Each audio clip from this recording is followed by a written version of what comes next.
joining the team of people trying to get the candidates that we deserve on the ballot. Petition circulating is super easy to learn, but there are some things to keep in mind to ensure your success. This can be broken down into four categories. 1. Knowing signer requirements.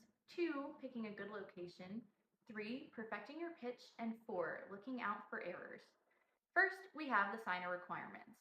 It's important to note that candidates will still have to pay for a petition submission if it's rejected due to the signer not meeting the requirements or any other disqualifying mistakes. On the other hand, anyone, regardless of citizenship status, voter registration, or experience can circulate petitions.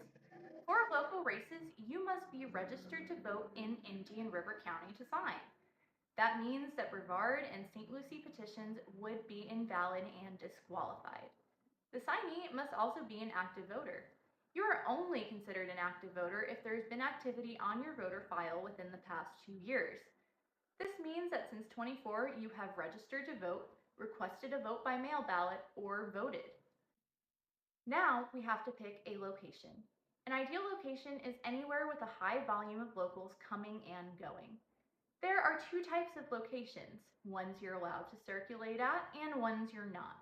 Professional petitioners generally get most of their signatures at the latter due to the high volume of potential signees. You are allowed to collect petitions without anyone asking you to leave on public property. This means that on sidewalks, the beach, public parks, protests, the fairgrounds, or buildings funded by taxpayer money, nobody can ask you to go away. The beaches have been particularly good lately due to the gorgeous weather. Fridays and weekends are also very good for most public places. Private businesses can permit you to collect on their grounds as well. However, big box stores and chains will almost never explicitly allow this. Now that we have places that are technically allowed, we have the ones that you're not supposed to be at. As with most things, more risk equals more reward. The key for collecting at these locations is understanding that you may be asked to leave and respectfully doing so if that happens. You will not end up trespassed or in a jail cell unless you fail to listen the first time. To minimize the risk of a manager asking you to leave, never collect at the front door. You should stay towards the middle and back of the parking lot, approaching people coming out of and going into their cars. If you have a bag to stash your clipboard in, this will help you go unnoticed. But always be on the lookout for management. Workers pushing cars generally do not care about your presence. Picking huge box stores will yield the most signatures, and shared lots are the easiest to go unnoticed at. Now that you've decided on your ideal location, you need to perfect your pitch. People didn't go out just to sign your petition, so pulling them in the first 5 seconds is crucial. My favorite opening question is, "Hi there, are you registered to vote in Indian River County?" This immediately disqualifies people who couldn't sign anyway, leading you to waste less time. If they say yes, I immediately follow up by saying, "I'm trying to get 2 county commission candidates qualified to be on the ballot. Can I get your signature real quick?" We do provide some basic candidate information for people who have some follow-up questions. However, always emphasize that this is not an endorsement. The signee is simply giving them an opportunity to run. In fact, I've had a lot of luck with getting people wearing MAGA hats to sign. One even said, "I like to see some good competition." Some people may ask for their party affiliation, but I do not disclose this unless they do make a point of it. The candidate's party affiliation is also on the petition. For hesitant Republicans, it may be good to have a response in mind. I use the "this is not an endorsement" spiel or mention how the politicization of county commission races makes no sense. After all, septic to sewer conversions is not something that's split across party lines. Your goal should be to talk to as many people as possible, so as tempting as it may be, try to avoid long conversations, especially if your instincts tell you that the person isn't willing to sign. Most people want to get out of the sun as soon as possible, so please use this to your advantage. We do not encourage you to send petitions home with people.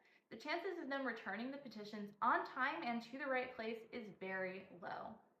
Once you find a willing participant, your last goal is avoiding errors. I tend to watch the person fill out the form and talk them through each section. The first one is a name. Make sure to emphasize that it must be written how their name is on their ID or voter registration document. The next 3 sections The candidate name, affiliation, and position are pre-filled. The next one will be the date of birth or voter registration. I usually encourage them to choose the date of birth to save time. The next section, address and city, are pretty self-explanatory and not often done wrong. Just make sure that no section is skipped. Do keep in mind that the address must be a home address, not a P.O. box. Sometimes people will put their zip code as the United States, so make sure to be vigilant of that. The last line will have their required signature and date signed. The signature should match or be as close as possible to the one they signed when they registered to vote. For many people, they haven't registered to vote for more than 20 years. So this has been one of the main reasons that petitions are getting disqualified. If the signature doesn't match, the supervisor of elections will try to compare handwriting. So make sure you don't have a situation where a relative fills out the petition for someone else. The second most common reason for kickbacks has been the date signed, which is the final slot to fill out. People tend to put their birthday there or write that the year is 2025. About 40% of petitions have been invalidated, making it harder for our candidates to reach their goals. Your effort in making sure the information is correct is crucial for their success. If you can remember the 4 pillars of circulating, knowing signer requirements, picking a good location, perfecting your pitch, and looking out for errors, you should be on track to get 8 to 15 signatures for each candidate per hour. Thank you so much for your willingness to help. We cannot do this without you.